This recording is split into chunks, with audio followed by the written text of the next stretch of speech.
Hello. Today we'll be doing a little bit of cosmology. In fact, we'll be looking at a very important question which everyone wants to know. When did the universe begin? Did it always exist or there was a moment of creation? This question has been asked by people in all through all ages and it still interests us. So what's cosmology? Cosmology is the study of the universe, its structure, origin, evolution, and destiny. There have been theories of origin of the universe in all cultures in all times.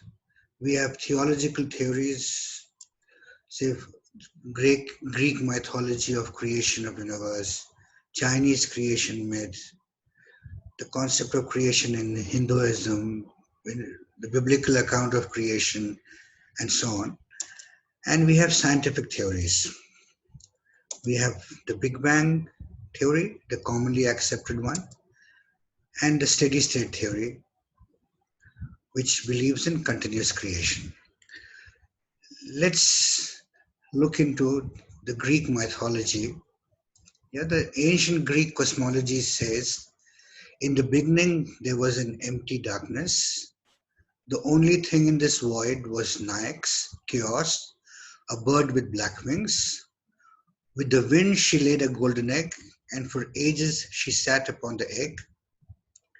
Finally life began to stir in the egg, and out of it arose the god of love. One half of the shell rose into the air and became the sky, and the other became the earth. Eros named the sky Uranus, and earth he named Gaia. Then Eros made them fall in love. So it's interesting to see that they believed that initially there was darkness and chaos, and then some primordial egg. Let's look at the Chinese mythology, Pangu and the creation of the world. In the beginning, there was darkness everywhere and chaos ruled. Within the darkness, there formed an egg, and inside the egg, the giant Pangu became into being. For eons, safely inside the egg, Pangu slept and grew.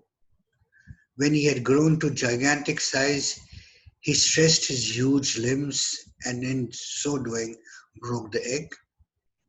The lighter part of the egg floated up to form the heavens, and the denser part sank down to become the earth. And so was formed earth and sky, yin and yang. So notice again that even though these two cultures are separated in time and in space and distance, but both believe that initially there was darkness and chaos, and they both have some myth about some primordial egg. Briefly looking into uh, Genesis, which again says, in the beginning God created the heavens and the earth. The earth was without form and void, and darkness was upon the face of the deep, and the Spirit of God moved upon the face of the waters. And God said, let there be light, and there was light. And God, looking on the light, saw it was good, and God made a division between the light and the dark, naming the light day and the dark night. And there was evening and there was morning the first day. So this is for the theological theories. In this lecture, obviously, we'll be dealing in detail, and we are more interested with the scientific theories. And like I mentioned, we have two contending theories. One is the Big Bang theory and the steady state theory. Let's have a brief look how scientists came to what we understand today. 500 years ago, the universe was a very small place.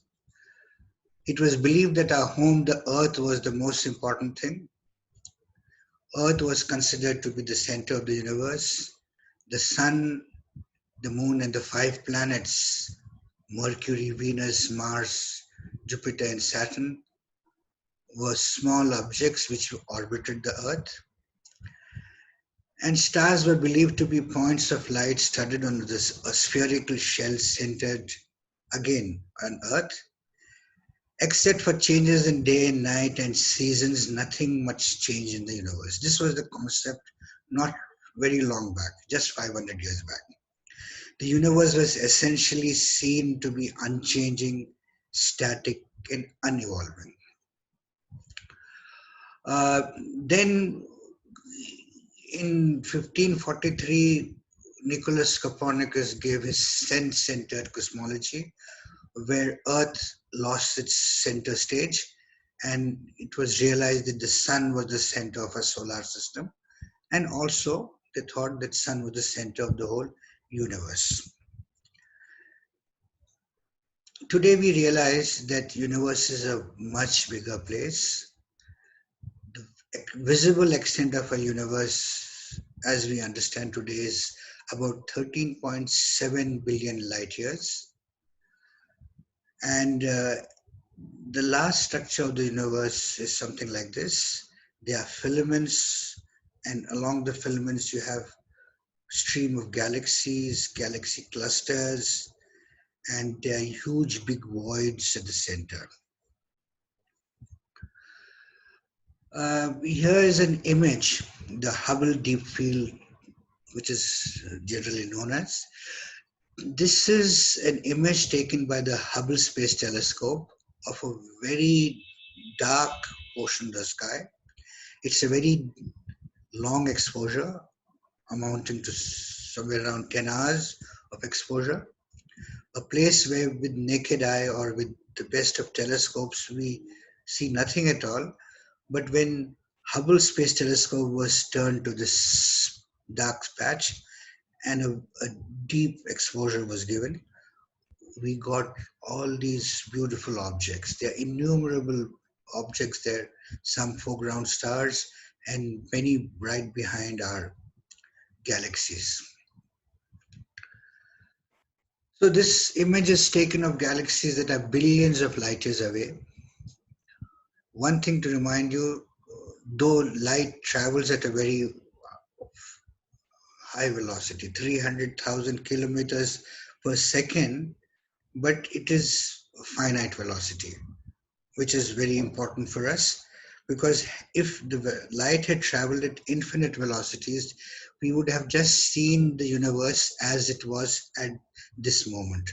But since it takes a certain time to travel, if we look at objects further back in distance, we are looking at it at different epochs in time. So this picture is like a look in the past. So if an object which is say 5 million light years from us, we are looking at it as, and all the objects at that distance, we are looking at the universe as it was 5 million years back. But objects which are say 6 billion light years away, we are seeing the universe as it was 6 billion years back. So a deep look in space is like a peep in the past.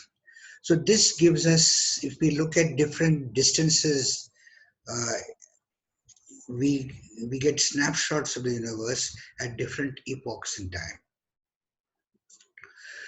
So here we come to Edwin Hubble. Hubble is credited for two major observations in astronomy, which created revolution in astronomy. One was the discovery of external galaxies. His observations, Hubble and Emerson's observations of 1920s showed that Milky Way was not the only galaxy, but there were many other galaxies other than our Milky Way. We have discussed this in our previous lectures. And another important thing he did was using Doppler effect, he discovered that objects that were further away were moving away faster. And right, so he saw that the more distant a galaxy was, it was redshifted by a greater amount, implying the velocity of recession was greater. He and Emerson noticed that in whichever direction you see, in north, south, east, or west, if you looked at distant galaxies, they seem to be receding away from us. So this implied that the universe was expanding. And he realized that there was a direct correlation between the velocity with which they are moving away from us and the distance they were from us. So an object which was at a distance, say, d from us, and it was showing a velocity of recession v, an object which was 2d from us, it was showing a velocity of recession 2v. So there is a direct correlation. This is the plot he got, and this is a modern one which we saw with more accurate observations of supernova. So what is this redshift? Analogous to the Doppler effect for sound, we have redshifted light. So we have noticed this phenomena. Whenever you see a police car with a siren approach us, we hear a higher pitch note. And as it goes past us, we see the pitch become broader, right? The same effect, what is pitch to sound is color to light. An object which is receding from us gets red shifted, while an object which is coming towards us becomes blue shifted. Blue light has a shorter wavelength, red has a higher wavelength. So here we have lines, emission lines. If it gets shifted towards the red side, then we see, yeah, the one in the center, the object is not moving at all. If it is moving towards it, this emission lines, all of them, they get shifted towards the red end of the spectrum. And when the object is moving away from us, there is a shift towards the blue end of the spectrum. So now I will see you a series of images which are at varying distances from us. The first one I shall show you will be that of or a nebula which is closer to us, and as we proceed ahead we will see galaxies which are further and further off. Right. So before we come to that, we notice that if we take hydrogen vapor lamp in a laboratory, we get an emission line. Hydrogen gives its specific signature around 650 nanometers, right? And every element gives us this emission lines at very specific locations. Similarly, if we look at the spectra of the light from these stellar objects, you attach a spectroscope on a telescope, and you pass the starlight or the light from this object to the spectra, and we get the spectrum, and we get, if there is presence of hydrogen or calcium or whatever, we get these emission lines. And notice that this emission line, this peak will shift because I'm going to go from objects which are close to us to objects which are further off. So what you have to notice here, I'll run them in a sequence, and you will see that there is a shift towards the redder side. This is a galaxy 12915, which is further from us, and this shift has gone away to somewhere near 670. And here's another object which is a galaxy which is still further off, and it has moved to 680. And we have another galaxy, KUG 1750, and it has shifted towards 690. Right, so I will play this in reverse and again forward. So we are going from objects which are closer to objects which are further and further away, and you will have to notice the peak which is being shown on the screen, and you will see that it's moving towards the redder. So the more distant objects have a bigger redshift than the closer ones, indicating the velocity of recession is greater. Yeah. So this is how we can calculate the velocity of recession, of the speed which is receding away from us. This discovery showed that the universe was expanding, and it still provides one of the best measures of the age of the universe. So Hubble gave his law. It's called the Hubble's law. In present times, it's called Lemaitre Hubble law, because it was realized that Lemaitre too had said this. So what this law says is V is proportional to D. The distance, there is a direct correlation between the velocity or the speed with which it seems to be going away from us and the distance it is from us. And making it an equality, we put a constant of proportionality h. It is called the Hubble's constant. And there had been a dispute over the value of this value of h over the years. Earlier, some astronomers thought that the value of h was 50 kilometers per second per megaparsec. And there was another school of astronomers, they thought it was 100 kilometers per second per megaparsec. But today, accurate observations indicate that the value of h is 70 kilometers per second per megaparsec. This is the most accepted value in present times.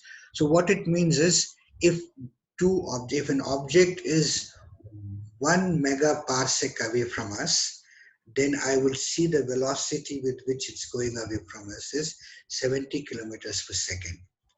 So if an object is 2 megaparsecs away from us, I would see the velocity to be 140 kilometers per second, right? So this is a very important thing, value, which would give us the age of the universe. Before we proceed, let me remind you that Einstein, through his general theory of relativity, could have predicted an expanding universe. But he believed that the universe is static, and he introduced artificially a lambda parameter in his equations to obtain a static picture of the universe. This, many scientists say, was the biggest blunder of Einstein. But today, this lambda parameter is again becoming very critical and interesting. Yeah, so scientists say that this was the biggest mistake which Einstein had made was the reason behind that is they said otherwise the credit for realizing the universe was expanding would have gone to Einstein, not Hubble. So now what we know is that the universe is expanding, and we have two options. Option one, that the universe was created at a certain time. If you reverse time, we know that the whole universe is expanding. If you reverse time, you will reach a stage where you will see that everything was at a single location, and that was the time of the creation. And this expanded and grew to become what the universe is. The other option is that, okay, the universe is expanding and has always been expanding. And this is the option with the steady state theory proposes, right? So what we observe is that the universe is expanding. The Big Bang theory says that everything was at a certain location in space at a certain time. So the universe was created at a certain time. It has a certain age and it has a certain size. But the steady state theorists of Bondi, Fredoyle, Gould, they gave an alternative theory. They said what we observe is an expansion of the universe.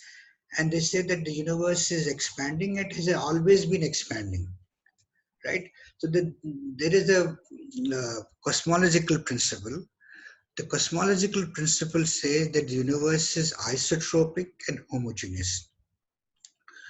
What it means is isotropy, in any direction you see, the universe looks the same. There's an isotropy. And homogeneity, any portion of universe, at a large scale you look, it looks the same. So what it essentially indicates is that there is no preferred position or preferred direction of the universe. Every observer is an equivalent one. So, Big Bang theory says the universe is isotropic and homogeneous in time. If you look at universe at different epochs of time, then it may look different. If you look at a moment of time a billion after the Big Bang, the universe would look very dense, compact. The galaxies would look of a certain type. And if you look at universe at another epoch, then it would look different. You don't compare over different epochs.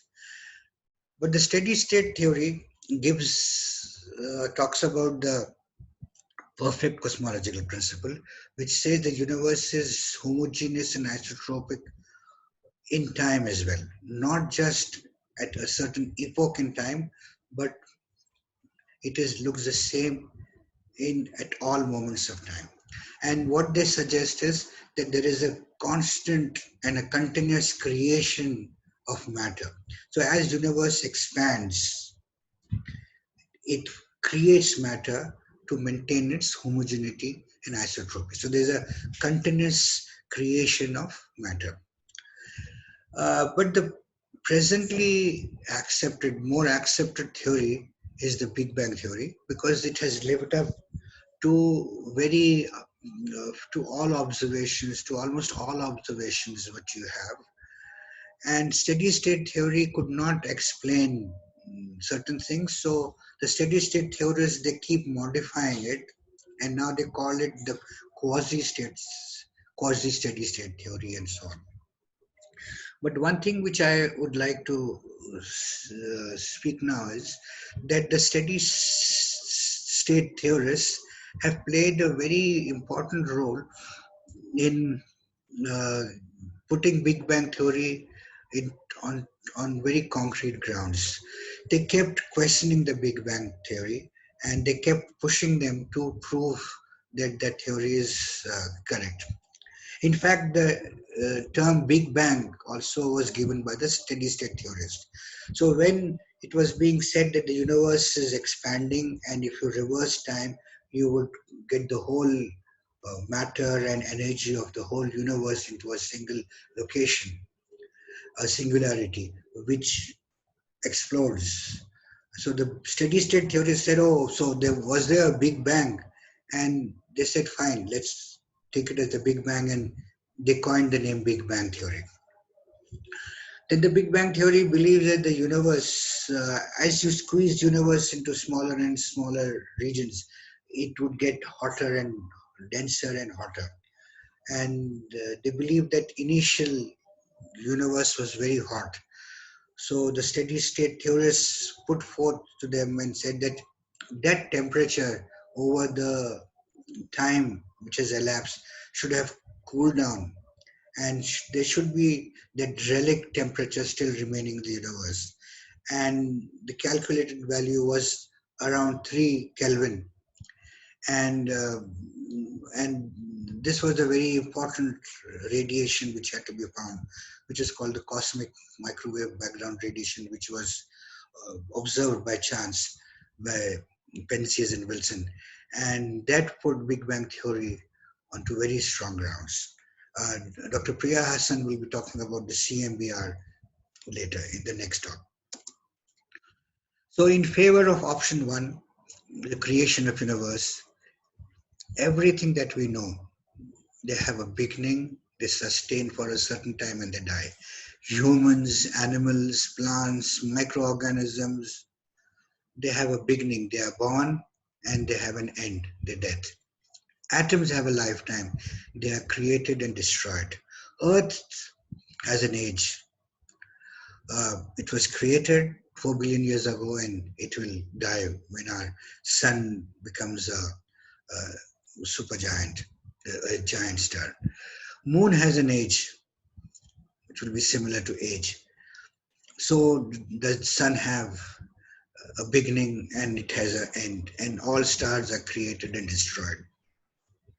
So then why not the universe? If this seems to be the law, then even the universe should have a beginning and a time where it survives and it ends. So, option one, creation of universe. What is believed by the Big Bang is the universe came into existence through a cataclysmic explosion called the Big Bang. Rather than an explosion, it was more of an expansion. So, observations, what do we observe? We observe that galaxies far apart are moving away from each other. Yeah, observed in 1929 by Hubble. And the prediction is the universe is expanding. The consequence of this, of the Big Bang model, is the universe is an evolving universe. It has a beginning, it has a finite age, and it has an end. And the Big Bang theory suggests that the universe is 13.7 billion years old. 13.7 billion years ago, all the mass and energy was squeezed into a small region smaller than the head of a pin, called the singularity. There was an unimaginable release of energy, an expansion, not a traditional explosion. And the universe was, at that time, was trillions of degrees. Nobody knows how or why it happened, but it created space and time. It created the four main forces: gravity, strong, weak, and electromagnetic force. It created the building blocks for atoms, electrons, quarks, gluons, and led to the creation of uh, matter. So the story of creation is given by this uh, picture where the time runs from down upwards and the space is given on the horizontal axis. And what we notice here is initially each of the size of the universe is very small, and then at certain states it suddenly grew very big. Yeah, this is called the inflation. There was a sudden increase in size, and then it has grown. So there are different epochs which we shall see up to the present time, which is right on top here. So the story is divided into eras or time periods. You have the Planck's era, 10 to the power of minus 43 seconds after the Big Bang. The era, grand unification era, 10 to the power of minus 38 seconds. Electroweak era, 10 to the power of minus 10 seconds. Particle era, 10 to the power of minus 3 seconds. Nucleosynthesis era, which started at 3 minutes after the Big Bang, when the nuclei of atoms were created. They were created 3 minutes after the Big Bang. Nuclei era, 500,000 years after the Big Bang. Atoms era, as the universe cooled, right, it went through all these stages, where first uh, all the four forces were unified into one. Then the gravity separated out from electroweak and so on, atom era. And then the galaxies were created, which is the present times. So let's go into these eras briefly in detail. So Planck's era, 10 to the power of minus 43 seconds out of the Big Bang. As time progressed, the universe began to cool. At around 10 to the power of minus 43 seconds after the creation, there existed an almost equal asymmetrical amount of matter and antimatter. As these two materials are created together, they collide and annihilate one and each other, giving out energy. Fortunately for us, there was an asymmetry in favor of matter. As a direct result of an excess of about 1 part per billion, the universe was able to mature in a way favorable for matter to persist.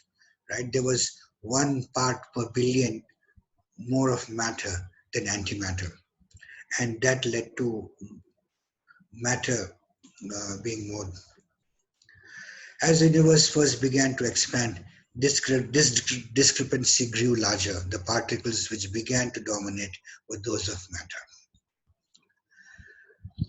The gut era, between 10 to the power of minus 43 seconds to 10 to the power of minus 36 seconds after the Big Bang. As the universe expanded and cooled, gravitation begins to separate from electromagnetism, the strong and the weak nuclear forces.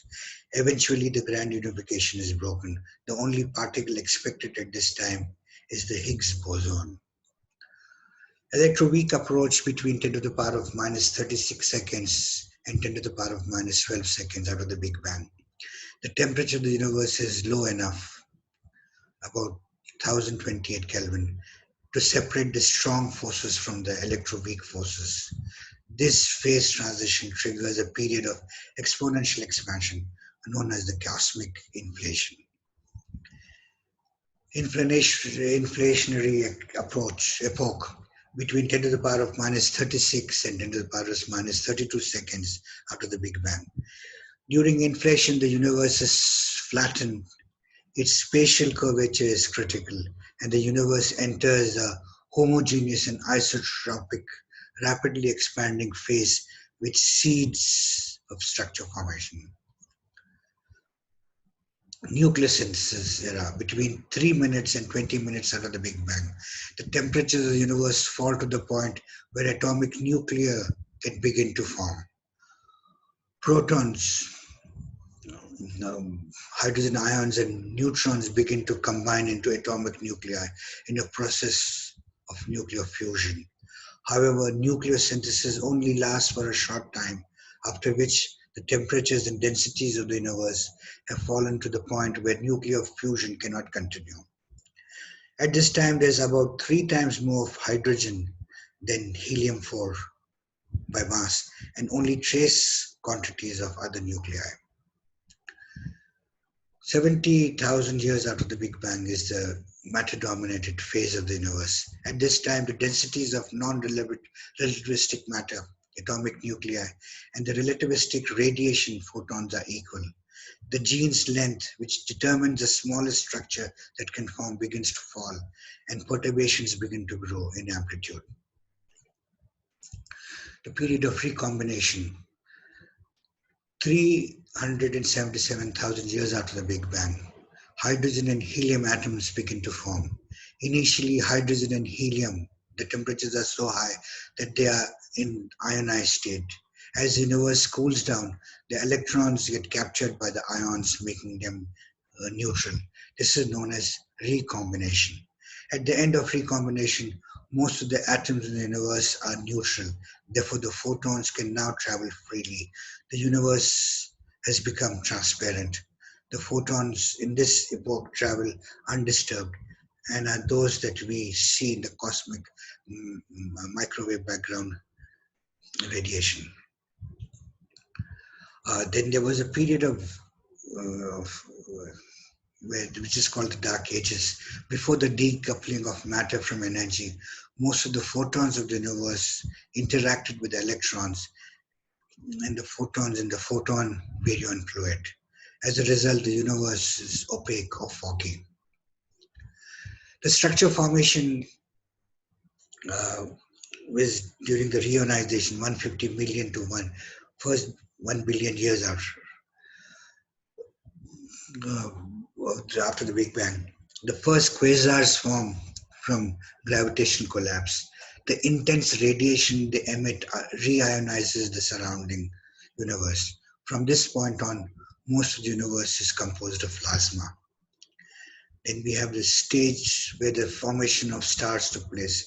The first stars, most likely population 3 stars, form and start the process of turning light elements into heavier elements. Yeah, the light elements which are formed at the Big Bang, hydrogen, helium, and lithium, into the heavier elements. Structure formation in the Big Bang model proceeds hierarchically, with smaller structures forming before the larger ones. Then there's the formation of galaxies. Large volumes of matter collapse to form galaxies. Population 2 stars are formed early on in the process, with population 1 stars formed later. Formation of groups, clusters, and superclusters, where gravitationally attraction pulls galaxies together to clump them to form galaxy groups or galaxy clusters and superclusters of galaxies. Today, 13.7 billion years after the Big Bang. This is the best current date estimate of the age of the universe since the Big Bang. So here again is the same thing where you have the Planck's approach, the grand unification, inflation, all the way up to the present now. And the life appeared in stars, which is quite a recent phenomenon, which is now the present universe. Okay, now coming to what is the ultimate fate of the universe? How do we end up? So if the universe is created, it will sustain for a certain time and will die. So now let's try to see what are the possible scenarios with how our universe will end. So one is the big freeze, 10 to the power of 14 years and beyond. Or there could be a big crunch, 100 plus billion years from now. The big rip, 20 plus billion years from now. And vacuum metastability events.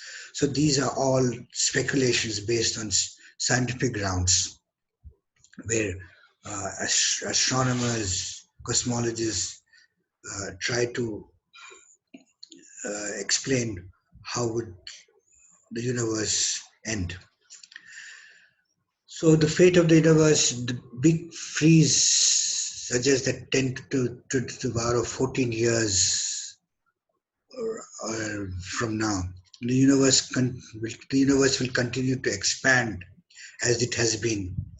The existing stars will burn out. The stars will cease to be created because the universe will become highly diffused and the universe will go dark. The stars will outshine and die. This is the scenario which is most likely to happen. The big crunch, 100 plus billion years. If the energy density of dark energy was negative or the universe was closed, right? So what it says is if either as of now we are seeing the universe is expanding, but after some time it would negate and everything would fall back. The energy, right? Like you throw stones up and they all go further off, but then they'll fall back on the earth. So as of now, the universe is expanding, but it will slow down and it will start falling back on itself and collide to become a singularity. And it may again have another explosion. So this will give you an oscillatory universe. Another possibility is if the universe was uh, curved. So you have, say, like we are living on the surface of a football. So as of now, we are expanding, and then they would continue to expand and collide into a big crunch on the other side of the curved space. And then again, this may explode, and it could be again suggest uh, an oscillatory universe. But the current observations do not suggest that this could happen because uh, one thing, the universe appears to be flat universe. The present estimates, very accurate measurements show that universe has zero curvature. It is a flat universe. And secondly, uh, it is showing that the acceleration of the universe is increasing over time. So hence the big freeze is what is expected to be the most likely one. Other than that, the big rip after 20 plus billion years from now, this scenario is possible only if the energy density of dark Energy increases without limit over time. In this case, the expansion rate of the universe will increase without limit. Everything will be ripped apart. Clusters of galaxies, galaxies, planetary systems, even atoms would be ripped up. A vacuum metastability event. If a universe is in a very long-lived false vacuum, it is possible that the universe will go into a low energy state. If this happens, all structures will be destroyed instantaneously without any forewarning. So, what decides the fate of the universe?